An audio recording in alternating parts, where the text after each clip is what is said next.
Welcome to Trailblazers and Titans with your host, Dr. Keith Haney. Trailblazers and Titans is your go-to podcast for insights, inspiration, and actionable advice from the world's most successful entrepreneurs and leaders.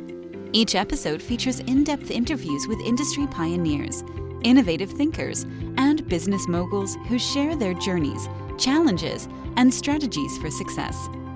Whether you're an aspiring entrepreneur, a seasoned leader, or someone looking to make a significant impact, this podcast provides the tools and motivation to blaze your trail and become a titan in your field. Tune in to learn, grow, and transform your vision into reality. Today's guest is a man who lived many lives, and each chapter is more inspiring than the last. Tommy Kilpatrick is a retired American now living in the Philippines, where he teaches farmers how to build sustainable dome structures in bamboo, growing food vertically, and open free, self-managed healthcare clinics. Born and raised in California, Tommy holds a double major in abnormal psychology and accounting and has worn many hats: author, teacher, entrepreneur, and spiritual seeker. After a 28-year marriage ended, Tommy made a radical decision. He chose homelessness and took a vow of poverty, living on farms along the East Coast and walking in faith with God. His journey includes writing a book on health and healing, signing an infomercial contract, surviving financial collapse, and even suing 3 banks in federal court by himself. Today, Tommy is on a mission to empower communities with knowledge, healing, and self-reliance. Get ready for a conversation that is raw, real, and deeply transformative. Tommy, welcome to the podcast. Well, thank you very much for having me. I'm excited. I'm excited about this too. So let's dive right in because this is a really interesting topic, and you've had a very interesting life, and I'm curious to kind of get into know more about you. So tell me, what was your childhood like growing up in California, and how did that shape kind of your worldview? Oh, yes. Well, I had a perfect upbringing. My dad was a certified public accountant. My mom was a stay-at-home. I had 2 older brothers who were 7 and 9 years older than me. So when I was 7, I was doing an entrepreneurial project. I just baked a cake and made some Kool-Aid and tried to sell it and didn't have very many customers. So I told my friends to go out and find 3 paying customers. I'd give them a piece of cake. So I started right away getting people to be recruited, I would say. And then when I was 13, I became a scuba diver. And then 14, I was in a scuba movie because I was born and raised near Los Angeles. So I was in a scuba movie. And then at 15, I was a diver. I worked a summer scraping barnacles off of boats. And that led Wow. me to, So, I graduated early and decided to then go to work. And so I worked for about a year and then decided to have a double major of abnormal psychology and accounting, which is pretty crazy. So it was. So that's my background. It is. That's really interesting. And I'm curious, you think about those double majors, those degrees you hold. How did those kind of influence your approach to life and service? Oh, sure. The hard work it takes to do everything. And it's on the one side, I liked crazy people. So I spent time at Napa State Mental Hospital. I was a technician. I had a key so I could leave and come and go. And so I worked with autistic children primarily and who were basically psychotic. They didn't react to anything, but I did what they did and hour after hour. And I connected to them and had a psychiatrist come over and said, we've never had anybody connect to these children. And that's because I did what they did. And so that's how I make a connection. That's amazing. So let's jump into this credit card thing. 'Cause I'm sure a lot of people Sure. are, especially after the COVID lockdowns, have kind of run into some financial credit. I think I saw recently somewhere, I can't remember exactly the number, but how many more Americans are in debt right now and just kind of living paycheck to paycheck. So I'm going to give you the big question right off the bat here. Mhm. What do you mean when you say someone can nuke their credit card debt? Oh, yeah. So what it's very simple is law is language and language is law. And so if you use the criminal's language, you're never going to win the argument. So it starts with the truth. And here is, I'm a doubting Thomas. So I invite you and your audience to also be a doubting Thomas. And don't believe a single word I have to say today. Okay. Look in the show notes and you'll see 3 links. So look it up yourself, and it's going to verify what I'm saying is true. And send this podcast to your certified public accountant or anyone who's had one class of accounting. And they'll tell you, I've never thought of it that way, but they'll tell you I'm actually 100% correct. So I'm an accountant, and I'm educating you, as you and your audience, that you are victims of a crime. The banks worldwide are committing bank fraud. And so I am your victim's right advocate. So what is going on is that the banks are involved in this fraud, as I say, because when you say you have credit card debt, you've got debt, and there's nothing way you can get out of it. So when we watch a bank robbery in progress, we see things that are going on there, and we always say alleged. So this alleged bank robber. So all I'm asking you and your audience to do is to say the word, add the word allege. Now you put the burden on the bank to provide the evidence that there is actually a debt. Okay. So let's dig into that a little bit more. I read some of the things you sent me, and they were fascinating things about how banks work and that you really don't have deposits. So maybe dig a deeper into that concept for people, because when you hear that, people go, "Whoa, wait a minute! I'm Yeah, looking at on my phone here, and it says I have X number of dollars in the bank. I just deposit this, and you're telling me that that's not actually accurate. So tell us a little bit about that." sure. There is real credit cards. So let's talk about that. Let's say you need tires and you go into a tire store and you don't have the money. You say, Mr.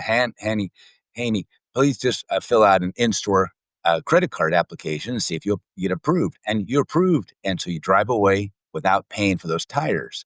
Now you're going to get a statement at the end of the month, which is true, and they have an outstanding unpaid invoice, which is true. So you owe that money. This is not a get out of debt scheme. Okay. That's a true credit card because they have an invoice. So to quote scripture, the truth shall set you free. That's Mark 8:32.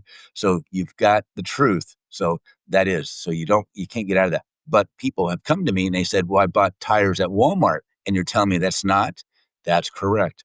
So how you can tell the difference between a true credit card and a fake one is look on the back of Amazon, I'm trying to think, Amazon, try to think of Walmart or a department store. On the back, if it says issued by Bank of America, Citibank, Wells Fargo, Bank of London, Bank of Tokyo, Bank of India, those are all fake credit cards because the bank does not have an outstanding invoice. And that's what I discovered when I filed my 3 federal lawsuits against the banks. And that was in my pleading is they did a crime. And so when I got in front of the judge, he said, Mr. Kilpatrick, do you have a credit card? I said, well, let me start at the beginning. Well, we'll start at the beginning a little later. Do you have a credit card? And I go, well, it started off as a gift card. Was a gift card. Pull your wallet out. Pull that card out. What's it say on there? It says credit card. You're an idiot. Get out of here. So he dismissed my 3 federal lawsuits. But a month later, I looked at my credit report, and all 3 of those banks were off my credit report. My credit score improved. So what happened is that the banks knew they were committing a crime and they bid into the wrong person. So that's where they asked the judge to call me and throw the case out, but they took it off my credit report. So that's what it really is all about, is there's true credit cards and you owe the money on those, and the banks never sold you goods or services or provided you a service. So they do not have an invoice, so they cannot have ever issued a credit card because they're not a merchant. Wow. So I know people hearing this are going, that sounds really cool. Tell me more about how do I approach it if I have those cards that you're talking about and I have Yes, this that's debt. right. So what do I Well, do if I want to nuke my debt like you're talking about? well, you're already saying the wrong words. You're saying I have debt, and so you didn't add the word alleged. So what we're saying now is bank issued alleged credit card debt. And that's what we're talking about, and that's where you're a victim of this. So the what happens is now you're saying there's a loan. Okay, so now we got to go that direction. So before we leave that, you have to agree that the bank does not have an invoice. If they have an invoice, then you owe the money. If they don't have an invoice, Mhm. you don't owe the money. So when you want money and you don't have any, you go to a bank and you hopefully walk out with money, not with a gun, but you get a loan. Right. So Right. let me ask you a question, Keith. If you go into the bank and you apply for a loan and they turn you down, do you still get the loan? No. No, that's crazy. So when you are approved and then you go into the bank and you fill out loan documents, remember all that, all those pages and Hmm. pages. So you have to prove that you have an income because the bank could be called into court and the judge say, you're loaning people money and they don't even have an income. That's predatory. So the bank has to have some kind of evidence that you have an income to pay this loan back. You also have to have collateral like your home or your car, or if you have a personal loan, you put up your yacht for as collateral. They can legally take that away from you, sell it, and if they come up short, well, that's their problem. But if they come up long, they don't keep the extra money. So they have to pay that money back to you. So banks are only about loans. So what happens is that the banks advertise. Okay. So when they advertise, they need you as a customer. So years ago, your mom went into a bank and the bank had purchased toasters and wall clocks. And he said, oh, Mrs. Haney, if you come in here and you open up an account, we're going to give you a toaster. Wow. Your dad comes Yeah. home. How'd you get the toaster? Oh, the bank gave it to me. What'd it cost you? Nothing. Well, why would the bank do that? To get me as a customer. Okay. So one time in the newspaper, it should come into our bank and deposit $25 and we'll match it in 90 days. So what did I do? I took my $25, opened up a savings account, let it sit there for 90 days. On the day 91, I went in and withdrew $50 and closed my account.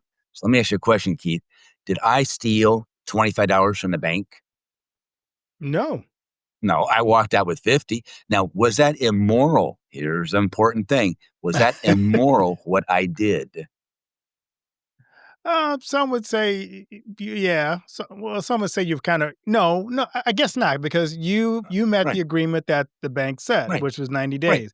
They didn't say you right. had to keep it in there beyond that. So I would say no. No, it's not immoral. That's an important thing. We're going to come back to that a little bit later on. So what happens is the bank wants you as a customer. So it's the Right. same thing as when they gave you a $500 Capital One credit card. It's the same thing. They gave it to you because when you go for a loan, you also have to have a credit report and your credit score determines your interest rate. But the last thing you signed is a promissory note. You promise to pay it back. So if you didn't promise to pay this back, it's called a gift. So Mhm. you got a gift card in the mail. So what'd you do with it? Let me ask you a question, Keith. What's something you want to buy for $500? If I sent you a gift card, what would you want to buy? One item that would be $500 worth. What would you want to buy? That's hard to think of. I'm trying. Let's just say I'd buy some A headphones. microphone? Headphones. Headphones. Perfect. Yeah. Real good quality headphones. Great. So you go to the headphone store, you go to an electronics store and you buy these high quality headphones. That's fantastic. So you're walking out and they say, wait a second, did you pay for that? And you have a receipt. So you own those headphones, right? You got a Right. receipt. They're yours, but you didn't pay that store. So that night or the next day, somebody paid that store. Who paid the store? If you used a bank card, Right. allegedly they paid it. The bank. Right. The bank. Right. Now, where did the bank get the money from? It's from their advertising budget. Okay. Okay. It's not a loan. They didn't front it to you. They've had their advertising budget to get you as a customer. So look it up yourself, type it up. What does the average person pay in credit card fees? And it's turned out to be $23.04. So if Bank of Mhm. America has 1 million card holders, they're bringing in $23 million a month, which is, on my calculations, is about 1/4 of their profits is from this scheme. They're charging you for a free checking account. That's why they want you to be a customer. So you got this card, you maybe applied for it, and that's the important thing. People confuse the word apply with all these other words. Apply means to request. That's why I asked you if you apply and you get turned down, you don't get the loan. So application means a request. So you requested a credit card, or they send it to you without even unsolicited, which is fine. You use your gift card. That's important to use the words correctly. You got a gift card. You went to the store and you got a gift to get you to be a customer. Now think about it. In about 22 or 23 months, on average, they're going to make their $500 back. And that goes back in the advertising budget to get the next sucker, next client what they want to have in. So what you did is you're a good person. You're a moral person. You think you got a bill because you got a statement. Now, Keith, you've had checking accounts before, and every month you get a statement. Is that a bill? No, No. it's just an account of where my account is. I mean, Right. I'm ranking where my account is, right? Right. It shows your beginning balance, your deposits, what you paid, of checks and debits and other fees, and you have an ending balance. It's a statement. Ment means action. State means to say. So the bank is saying something to you. It's not a bill. It's not an invoice, but you think it is. So what do? You're in Bank of Iowa, and you write a check out from your Bank of Iowa, $500 to the Bank of America. Now, isn't that the first time Bank of America has ever seen your money? Yeah. Yeah, yeah. So remember, banks are only about loans. So if you have no money, you go into a bank, you come out with money because that's a loan. When you take money into a bank and leave it there, that's considered a loan. You have loaned $500 to the bank. And then as you use it, it goes down. As you put more in, you fills it back up. So when you sent that $500, you loaned the bank $500 of your money. Every purchase since then has been with your own money. Mm. Think about this for a second. You get these bills, which are not a bill. You send money to the bank every month. You are fronting, depositing money into your free checking account. They don't charge you for the account, so it's got to be free. So it's a free checking account. You just don't get any checks. The only way you Right. access it is with your debit card disguised as a credit card. So when the card comes in the mail, it's a gift card. You send money to the bank, it then turns into a debit card, and that's how you get access to your money. So they've lied to you about the credit card. So when it says terms and conditions and you got to agree to that, that's true, except when it's fraud. So that's in my third link in your thing is that fraud undoes all contracts. Wow. So I know people listening going, wow, this is great news. So now I can go back and I can stop paying all these things. So these alleged bills I have. So if Oh, you're hearing yeah. this and you go, okay, so what's my next step? If this is true and I've been scammed, this is a fraud, how do I rectify this this real debt that I have or I think I have? Um See, yeah, there you go again. You go back into. Let me ask you right, a because question.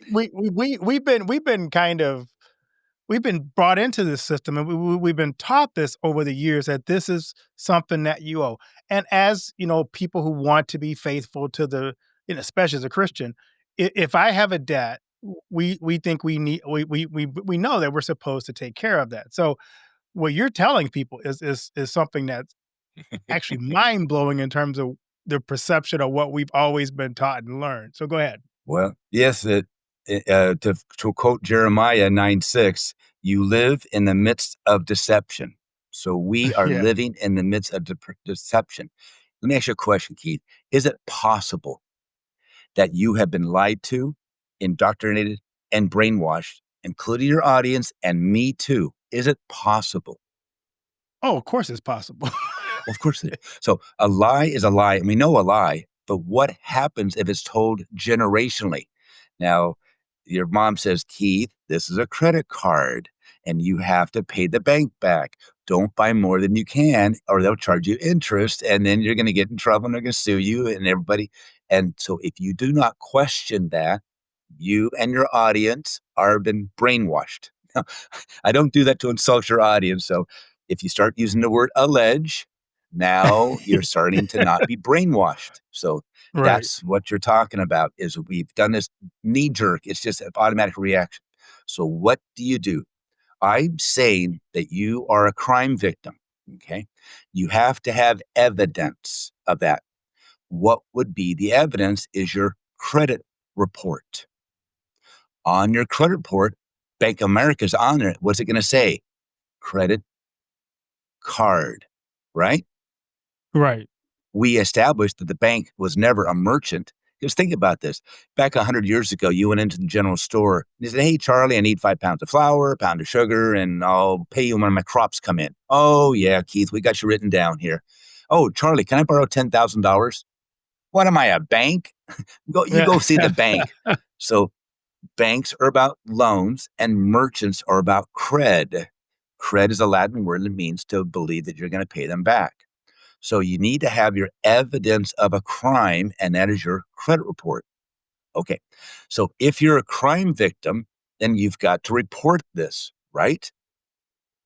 Right. Well, if you're not a crime victim, then you're not reporting. So you have to report this. You don't go to the police. You don't call your local sheriff up and say, "Hey, I've been defrauded." They're going to say, "That's civil. That's not us. We don't deal with criminal. We only deal with criminal things. Go away." So there are state and federal agencies that oversee the banks.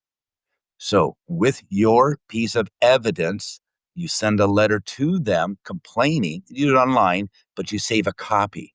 It's important to have a copy of your report. All right. So then what do? You want to close your free checking account. Now, here's something. Keith, when you go in and close your account, normal checking account, they say, "Oh, sorry to see you leave us. We've had you a great customer. We love to keep you here if we can do anything. But here's $3.16, and that's what's in your account." They give it to you, right? They don't Right. close it until they zero it out and they give you back your money. These, the bank confiscates and keeps your money. So you have to withdraw your money before you write the letter. Okay. Other people might call it maxing out the card, but that's the criminal language. It's not max out the card. You put your money into the bank, you got to get it back out. So you get your money out of the account, then you send a letter to the bank, ask them to close the account to show it to be closed by the consumer in good standing. Even though it's got all the derogatory, even though it's got years and years, no, you're asking them to close the account and make it into a closed account by the consumer, not by the bank, and with good standing. Also, it's nice to add in a letter from a CPA that says if you have an outstanding unpaid invoice, send it. And if it's valid, we'll pay it. We're not trying to get out of debt. If you've got an Right. invoice, then send it to us. We also want to see the certified copy of the promissory note, which is by federal banking regulations you have to have in order to make a loan. So if you have that, then send it, and we'll pay the loan off. We're not trying to get out of our loan. And then you have the attorney send a letter saying contracts are null and void if fraud is involved and you've defrauded my client, basically, and there is no contractual agreement. So the CPA says close the account, show it as closed by consumer and in good standing. Now, I had a podcaster contact me a couple of weeks ago. He got sued by Citibank for $3,300. And about 4 days from then, he was going to be in default. And that's what it's automatic. Every attorney knows this. Every judge knows this. Every single person you talk to knows you got to pay the credit card debt or you get sued. So what I have you do and what I had him do is ask for an extension of time to answer because we don't want to go to court. We don't want to get involved in all this kind of thing, right? So we're asking for more time. What's the reason? One, I want to hire an attorney. We're not going to hire an attorney, but the judges love that. Oh, yeah, more money to Right. the brotherhood. All right. He's a good guy. We want the money in there. The other one is I'm going to do some legal research. Okay. And I will need time to file a counter complaint. A counter complaint? How can it be a counter complaint? Everybody knows it's a debt. No, you've been a victim of crime. So you put in a counter lawsuit. So if they sue you, they're going to see that you're going to sue them back. It's a freebie. It cost you nothing to do this. So you send that back to them saying, here's the crimes you committed. You don't have this and that. And by the way, we have a deposition date set and there's interrogatories. There's demand production of documents. There's the admissions and an injunction. Now, before, a lot of people didn't know about this, but Trump does one thing, and what do people do? Run to court, get an injunction, stops everything, right? Right. So this is an injunction, which is going to force the judge to look at the outstanding unpaid invoice, which the bank doesn't have. And he's going to Right. be able to have to see the certified copy of the promissory note, which they don't have. And we're asking them for an affidavit of debt. Someone in the bank has to swear out on a Bible, not assuming that the consumer walks in and says, yeah, Judge, I got credit card debt. Boom, you're done for. No, I want someone in the bank to swear with a penalty of perjury. So they'll have to go to jail or a fine and say they have the instrument of debt or a loan, and they're going to testify.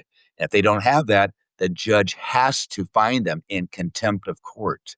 So once the bank sees this, they're not interested in any way, shape, or form of you. So that's what happens is they remove it off in about 45 days. It's off your now. I don't want it off your credit report.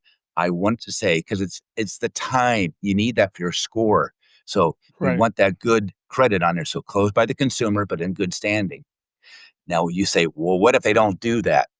That's right. Perfect. Because we put all this evidence to the credit reporting agency and file a complaint because we're a victim of fraud and we can prove it. We have the evidence. We have the complaints to the state and federal authorities. And here the bank has not done what they're supposed to do. So we really can't ask them to clean it up. We ask them to remove it off the credit report. So that'll be deleted off your credit report within 45 days. So as I hear this, I'm thinking to myself, wow, that sounds like a lot. And most people probably don't think I have the time or energy to do that. So, but it's worth it if you've been defrauded. But how do you convince people that this is, first of all, manageable for the average person to do? Because what you've just described is someone who knows the system and knows how to deal with it. But if you're new to this and it's like, this is a lot, where is a resource people can go to figure out what steps and assistance they need to actually pull this off? Sure. It's I have written a book. It's called Forgive and Forget. And you're not asking the bank to forgive you. You are doing the right thing and giving them mercy. So you're forgiving the bank for the fraud, and you can forget about this credit card debt. So it's called Forgive and Forget: How to Nuke Your Credit Card Debt. So I have it all laid out. We pop your name in, we put the account in, account number, and boom, it's all done. So I've got a template. It just goes right out and we send it to the agent, the registered agent, and they're the ones who take the lawsuits. So it goes right to the company there, and it is accepted easily. And in 45 days, they're deleted. So it's not a problem at all. And it's that simple. So yeah, and I have a free consultation. So if you consult with me, I'll give you my $69 book for free. So I want to help you out and make this so. So my best client, I'm on here for a reason. So my best client is a company who's got $200,000 of the corporate credit card debt. They think it's debt. Their board of directors have all maxed out their cards, trying to keep the company going. The employees are all maxed out, right? Or they're in debt. So what I want them to do is I'll talk to the CFO, the chief financial officer, which is most likely a CPA, and their vice president, which is most likely an attorney. I wanted to have a meeting, and the attorney says, we've been defrauded. Let me take this over to the CPA. Folks, we don't have an invoice. They never did a loan. So this is totally legal. And back to the attorney, and we don't have a contractual agreement because of fraud. So what we're going to do is we're going to write a letter to Bank of America, Citibank. They had the whole list. I've got my cards here. The company's got their cards. And if you employees want to put your card on, you better take the money out first. So take the money out first and then put the name on. And in 45 days, we're going to have this all resolved. And it's going to be off of everybody's credit report because all the bank has to do is put down closed by consumer, good standing, and it's done. So it's that simple. And usually I find people. One podcaster I talked to about 2 weeks ago, I found him $20,000. He didn't even know he had. So how do you get paid? I find you money and I get you out of, and I don't get you out of debt. What I do is I find you money, your money that you didn't know you had. And I'm also able to have you stop being a crime victim. Now you're going to say, well, I'll never be able to get a credit card again. well, what happened to me, the wife, kicked me out 13 years ago and I became homeless and on choice. And then I did a vow of poverty. So I had no credit score and no credit report for 10 years. I was clean, right? So I knew I was coming to the Philippines and I needed to buy an airline ticket with a credit card. And I had to rent a Right. car with a credit card. So I applied to Capital One and got and they gave me, it's important words, they gave me a $500 credit card, but I had no score and no credit history. I was a previous customer. Ah, okay. Uh, That's one of the banks I sued for 35,000. So I will teach you and your audience how to get a credit card again, how to raise your score up again and get credit cards. Because I got a credit score immediately of 525. I got a small little installment loan by a credit union, so it jumped to 625, and I used $50. Yes, I know the story, so I run $50 every month, and it gave me a score now of 710. So I want to show you how I can get that up to 810 in a matter of a year. So then, if you want to, you at least should be knowledgeable of what's going on and the risk you take. So when the bank says they lowered your credit limit down, no, they didn't. You had $500 in your free checking account, and now you got 250. The bank stole 250. Oh, they closed my account today. No, they stole all of your money. So this is the risk that you agreed to be involved in this because you're dealing with a criminal. You got to have your eyes wide open so you can get a credit card immediately because they want the $23.04. On average, they know you're going to screw up. They know they're going to get the money from you. So I talked to one podcaster and he's paying over $800 an annual fee. So you don't want any of those. No annual fee, and you never pay them a penny of interest ever, and you'll be able to be just fine. wow, that's amazing. Are there different rules for different states we have to be aware of when we're doing this? Mhm. No, and it works worldwide too. And that different different countries have different things about the law of the fraud. So it's not. And some agencies they have, and some they don't. But here in America, we got them federal. It's very simple. All right. So tell me, I'd love to ask my guest this question too. This has been a great conversation. I wish I could spend even more time with you. But as you think about the impact you've had so far in your life, what do you want your legacy to be? That's the that he. Trying to think what that legacy. I'm trying to remember what that was. I had written it down. Now I forgot about it. The legacy. Let me see. Um, the doubting Thomas. That would be it because I am a doubting Thomas. He doubted everything, Right. but he touched it. He's a believer. So, Dottie Thomas got a bad rap. No, he was just skeptical. So I want you to be skeptical as well as skeptical of me. So don't believe a thing I said today. Look in the show notes. Take this to your CPA and have them verify. I never help anybody unless they have a third party verify it. So I want to talk to your attorney. What kind of scammer wants to talk to your attorney? Only if you have the CPA because they've been brainwashed. They're going to say it's a credit card. I got to have the CPA said, no, it's not. How can that be? I got a credit, says credit card right here. It can't be a credit card because they don't have an invoice. They're not a merchant. Well, then they have a loan. Never a loan. They have to have a promissory note. Well, there's that condition, when you have terms and conditions. Don't you remember fraud undoes all contracts? All right. So So where can my listeners connect with you, Tom, if they want to learn more about you and learn more about the process? Oh, sure. It's very simple. Tommy A. Kilpatrick on Facebook, and you'll reach me really easily. And in the show notes is my email and the link to get the free book. So you can just contact me for a free consultation. I'll give you the book for free. And there's a great story in there about the courtroom situation that happened to me and happened to several of my expert witnesses that were CPAs. So I've helped over about 1,000 people in the time that I had a charity at the time. So, yep. Well, thank you so much. So as we wrap this up, is there a key takeaway you want to leave with the audience as we wrap up this conversation? Oh, sure. Your mind is like a parachute. It only works when it's open. It's all I'm asking you to do is have an open mind about this and see if it works for you. It can. Maybe it's for you. Maybe it's not. But it's up to you. Well, Tommy, thanks so much for this. Was an engaging conversation, and I have to say, you're one of my guests who blown my mind about the possibility of what we've been told and what we I know. I know. life is It's in general. crazy. So I just really appreciate this conversation. And I would encourage the audience, thank Tommy for sharing his unconventional, thought-provoking insights. Whether listeners agree or not, your story challenges us to question the systems we've been taking for granted and explore new ways of taking control of our financial lives. If today's conversation has sparked curiosity, don't stop here. Dive deeper into Tommy's work and ask questions and start exploring how financial literacy and legal awareness can empower you to rethink debt and ownership.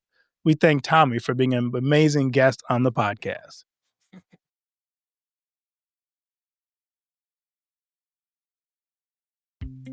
Thank you for tuning in to this episode of Trailblazers and Titans. If you enjoyed our conversation and found value in the insights shared, please subscribe to our podcast and leave us a review.